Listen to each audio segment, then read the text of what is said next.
Honorable Dr. Subramaniam Jayasankar, Minister of External Affairs of India, Mr. Santosh Jha, High Commissioner of India, members of the Indian and Sri Lankan delegations, friends from the media. At the outset, I warmly welcome Dr. Jayasankar back to Colombo. Dr. Jayasankar's visit at this time is deeply appreciated as it underscores India's steadfast solidarity with Sri Lanka in the aftermath of the adverse weather conditions caused by Cyclone Ditwa. Honorable Vijita Herath, Foreign Minister of Sri Lanka, High Commissioner Santosh Jha, members of our two delegations, friends from the media, good morning, namaskar, ayubavan, vanakkam. As you are all aware, I am here as special envoy of Prime Minister Narendra Modi and carrying a message for President Anurag Kumar Dissanayake. The President was kind enough to receive me this morning, and we had a detailed discussion on the damage caused by Cyclone Ditwa. The letter from Prime Minister Modi that I handed over builds on our first responder role and commits a reconstruction package of $450 million to Sri Lanka. Our talks centered around how expeditiously this commitment can be delivered. As your closest neighbor and in line with our neighborhood first and Mahasagar policies, it was only natural that India stepped forward at a time when Sri Lanka faced a crisis. We have done so when you were going through economic difficulties as well.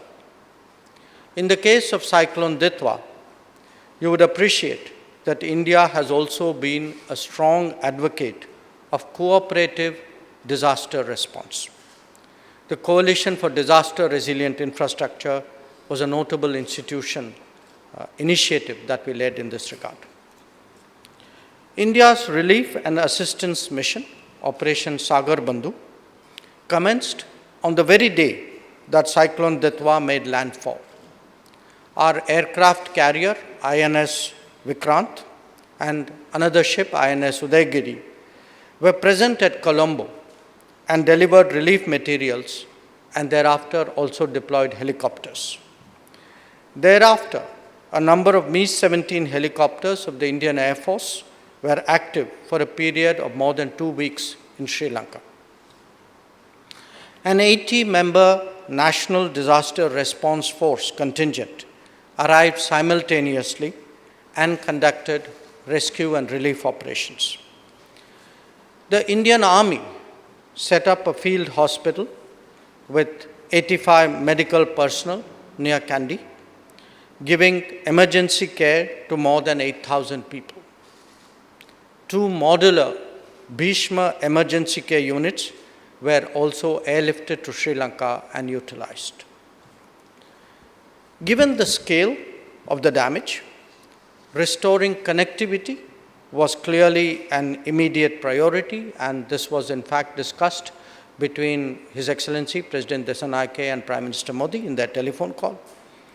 A large number of Army engineers erected a Bailey Bridge transported by C-17 aircraft at Kilinochchi, which Minister Herath referred to earlier in his remarks. One more Bailey Bridge at Chilau is currently under construction.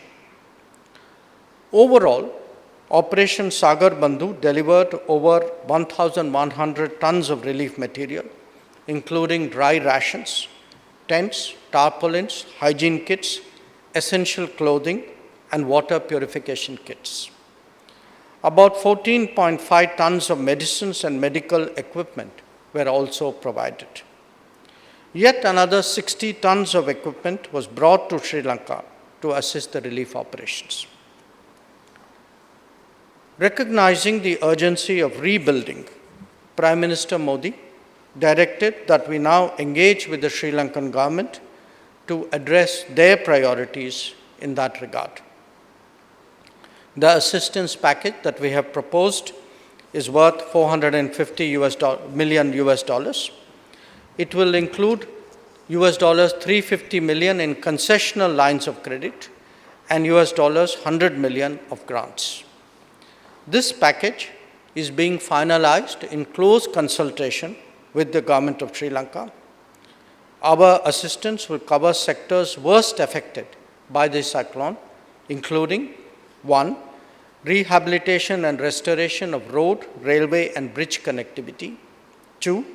Support for construction of houses fully destroyed and partially damaged. 3. Support for health and education systems, in particular those that have been damaged by the cyclone. 4. Agriculture, including to address possible shortages in the short and medium term. And 5. Working towards better disaster response and preparedness. We are conscious that work towards mitigating the impact of Cyclone Ditwa on the people of Sri Lanka must be done in the quickest time possible. We are discussing an effective coordination mechanism for earliest possible delivery. Let me also add that there are other ways by which India can and will be of support to Sri Lanka. You are a significant tourism economy, and Minister, let me assure you that we will continue to encourage tourism traffic from India in that regard. Similarly, an increase in foreign direct investment from India can also boost your economy at a critical time. Our discussions will therefore keep in mind promoting a deeper cooperative relationship between our two countries. Friends, we fully recognize that this is a very difficult period for Sri Lanka. Just as it was recovering from the economic crisis of 2022, this natural disaster has created new difficulties. We have seen in the past the strong resolve and strength among the people of Sri Lanka to overcome challenges and to march ahead.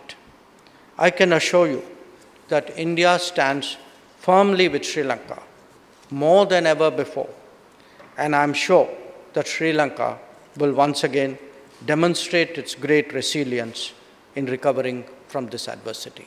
Thank you. மேலதிக செய்திகளுக்காக எமது YouTube தளத்தை subscribe செய்யுங்கள்.